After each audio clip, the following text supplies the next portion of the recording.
국민 여러분 안녕하십니까. 인도태평양 전략연구원 최수영입니다. 오늘도 저희가 준비한 방송을 애청해 주셔서 감사를 드립니다. 자, 오늘은요, 백악관에서 작성된 도널드 J. 트럼프, 이 트럼프 대통령이 쓴 편지 한 장을 좀 소개해 올리고자 합니다. 수신자 누구냐면은 브라질 연방공화국 대통령 루이스 이나시우 룰라 다 실바, 이런 사람인데 지금 2025년 7월 9일 날짜로 작성된 편지입니다. 이 편지를 한번 들어보시고 과연 우리에게는 어떠한 울림이 있는지, 과연 트럼프 머릿속에서는 무슨 생각하고 있는지 한번들 추측들 해보시죠. 대통령과 갈게요. 저는 전 브라질 대통령 자이르 보우소나로를 알고 교류한 바 있으며 그를 깊이 존경하였습니다. 이는 다른 국가의 지도자들도 마찬가지였습니다. 브라질이 전 대통령 보우소나로를 대하는 방식은 매우 유감스럽습니다. 그는 임기 중 전 세계적으로 그리고 미국에서도 높이 평가받았던 지도자입니다. 지금 진행 중인 이 재판은 국제적인 수치입니다. 이 재판은 즉시 중단되어야 합니다. 이것은 마녀사냥이며 당장 끝내야 합니다. 브라질이 최근 미국의 자유선거와 표현의 자유를 교묘하게 침해하고 있습니다. 이는 브라질 대법원이 미국 소셜미디어 플랫폼에 대해 수백 건의 비밀스럽고 불법적인 검열 명령을 내린 것으로 명백히 드러났습니다. 이들은 미국 기업의 수백만 달러의 벌금과 브라질 소셜미디어 시장에서의 퇴출 위협을 가하고 있습니다. 이에 따라 2025년 8월 1일부터 미국은 브라질산 제품에 대해 50%의 관세를 부과할 것입니다. 이는 기존 모든 분야별 관세와는 별도로 적용되며 제3국을 경유하여 미국에 들여오는 물품 역시 더 높은 관세의 대상이 됩니다. 또한 우리는 브라질과의 무역관계에 대해 논의해야 했으며 현재의 불공정하고 편향된 무역관계를 종결해야 한다는 결론에 이르렀습니다. 브라질의 관세 및 비관세 정책 그리고 각종 무역 장벽은 오랫동안 미국에 불리하게 작용해 왔습니다. 우리의 관계는 상호주의와는 거리가 멉니다. 50%라는 수치는 브라질과 공정한 경쟁 환경을 만들기 위해 필요한 것에 비해 훨씬 낮은 수치입니다.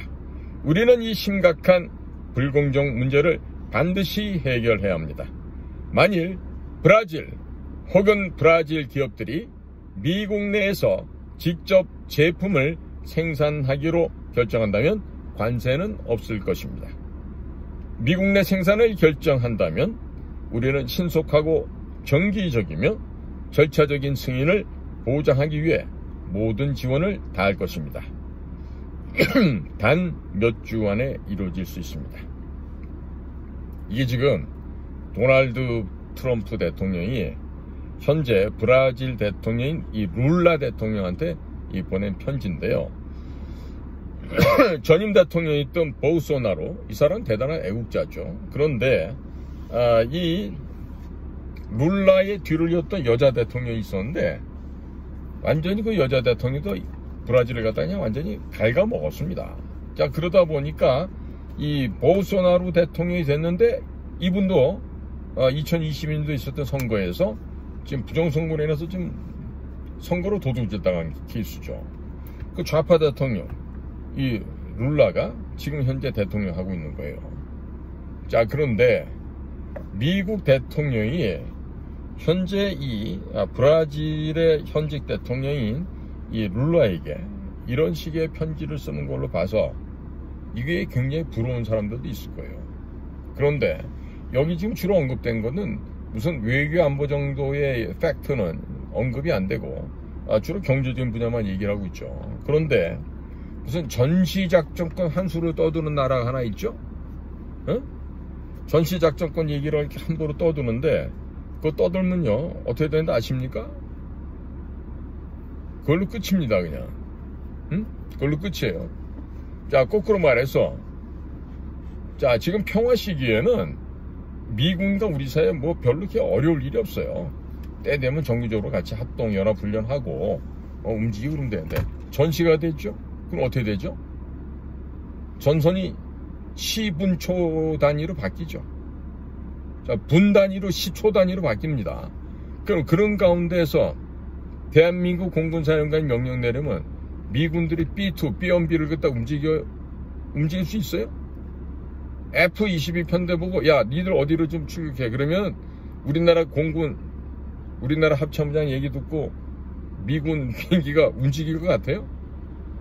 에? 거꾸로 미국의 해군의 네이비실 특수팀한테, 야, 니네 지금 남포로 들어가갖고 평양의 주석궁 따로 부시고 와. 그러면 걔네들이 갈 것 같아요? 지금요, 전시작전권을 우리한테 달라라고 떠드는 애들은 정말로 무식해서 그렇습니다. 무식하니까 용감한 소리를 막 하는 거예요. 앞뒤가 어떻게 될지 몰라. 전혀 생각을 몰라. 이러면서 가짜 부정선거를 통해서 정권을 잡았다 해서 함부로 까분다? 설령 대한민국이 전세계 경제 서열 무슨 10위가 되고 군사력은 무슨 뭐 6위다, 뭐 5위다 이런 얘기를 하더라도 이런 식의 행실을 하면요, 미국의 특수연들이 들어와서 그냥 잡아서 바로 끌고 갑니다. 어디로? 엘살바도로? 아니면 관타나모로 가겠지. 갈 수 있는 지금 이유가 너무나 많거든. 너무나 많아. 거기다 지금 이화영이가 감옥에서 지금 아각거리고 있잖아. 내가 불면 다 끝난다. 왜 나 혼자 여기 있어야 되냐. 이래가면서 이화영이 그 자식이 거기서 떠들고 있는데, 참 똑같은 놈들이죠. 조금도 저울 때 올려놓으면 근수가 차이가 조금도 안 날 놈들이야. 응? 그러니까 이런 아이들에게 지금 뭐 조작을 하던 불법을 하던 뭐가 됐든 당선됐다고 그 사람들을 인정해 주자고 떠드는 우리나라 인구의 한 30%밖에 안 되는 것들이, 응? 전체 70% 되는 사람들을 함부로 능멸하고 이렇게 해서는 이 나라가 통합될 수가 없어요. 자, 제가 좀 이따가 트럼프가 왜 한국을 미국의 전략에서 배제하고 있는지, 그런 부분에 대해서 계속해서 설명을 드리겠습니다. 경청해 주셔서 감사합니다. 인도태평양 전략연구원 최승입니다. 고맙습니다.